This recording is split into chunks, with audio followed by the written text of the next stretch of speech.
নমস্কার, জি 24 ঘন্টায় সকলকে স্বাগত জানাই। জ্যাগলিবল স্টুডিও থেকে সৌমি রয়েছে আপনাদের সঙ্গে।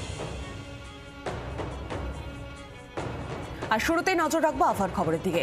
শীত আসছে, কলকাতায় দিন এবং রাতের পারদ স্বাভাবিকের নিচে। ভোরের দিকে আপাতত আদর্শ হেমন্তের পরিবেশ দেখা যাচ্ছে। বাংলা থেকে বর্ষা বিদায় নিয়েছে। আগামী 5 দিন বাংলায় বৃষ্টির কোনো সম্ভাবনা নেই। কালীপুজোর আগে পরিষ্কার থাকবে আকাশ। কলকাতা ও সংলগ্ন জেলাগুলোতে সর্বনিম্ন তাপমাত্রা আপাতত 23 থেকে 24 ডিগ্রি সেলসিয়াসের মধ্যেই ঘোরাফেরা করবে। একদিকে বর্ষা বিদায় এবং শীতের আগমন ঘটতে চলেছে। বাংলা থেকে বলা যায় পুরোপুরি বর্ষা বিদায় নিয়েছে। আরো বিস্তারিতভাবে জানবো, সঙ্গে রয়েছেন সরাসরি প্রতিনিধি অয়ন ঘোষাল।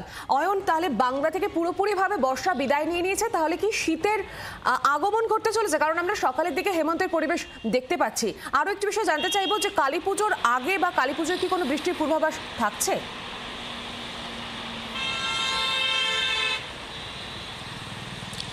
তোমার তৃতীয় প্রশ্নের উত্তর দিয়ে শুরু করি যে কালীপুজো বা দীপাবলিতে বৃষ্টির কোনো পূর্বাভাস থাকছে না। হেমন্তের আগমন ইতিমধ্যেই ঘটেছে কলকাতায়। যারা বিশেষ করে সকালে বেরোচ্ছেন কাজে, তারা উপলব্ধি করছেন যে সকালের আবহাওয়াটা অনেকটাই শুষ্ক এবং ভোরের দিকে একটা হালকা কুয়াশাচ্ছন্ন শিরশিরানি ভাব।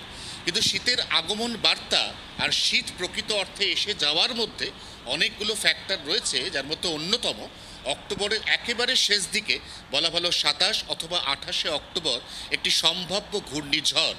এই ঘূর্ণিঝড়টি আন্দামান দক্ষিণ সাগর ইন্দিরা পয়েন্টের কাছে নিম্নচাপ হিসেবে ফরমেশনের পর ক্রমশ শক্তি সঞ্চয় করবে এবং 27 তারিখে তামিলনাড়ু উপকূলের কাছাকাছি আসবে। হাওয়ার গতিপথ সেই সময় ঠিক কী থাকতে চলেছে তার উপর নির্ভর করবে এই ঘূর্ণিঝড়ের চূড়ান্ত অভিমুখ।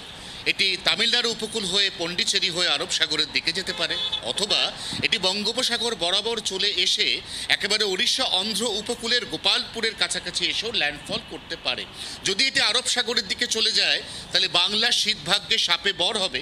তার কারণ সেক্ষেত্রে সমস্ত জলীয় বাষ্প শুষে নেবে এই সিস্টেম এবং তার জেরে বাংলায় একেবারে ঝলমলে মেঘমুক্ত পরিষ্কার আকাশ এবং তাপমাত্রার অনেকটা পতন ঘটতে পারে। আবার যদি এটি শেষ পর্যন্ত দিক পরিবর্তন করে অন্ধ্র ওড়িশা উপকূলের দিকে আসে তাহলে বাংলার আকাশ মেঘাচ্ছন্ন হবে এবং মাঝারি থেকে হালকা বৃষ্টিতে ভিজতে পারে উপকূলের জেলাসহ গাঙ্গেয় দক্ষিণবঙ্গের কলকাতা।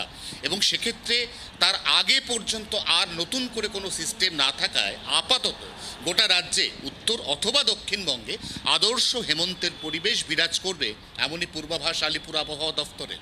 সৌমি, ধন্যবাদ অয়ন। বাংলার আওয়াজ, বাঙালির আবেগ, জি 24 ঘন্টা।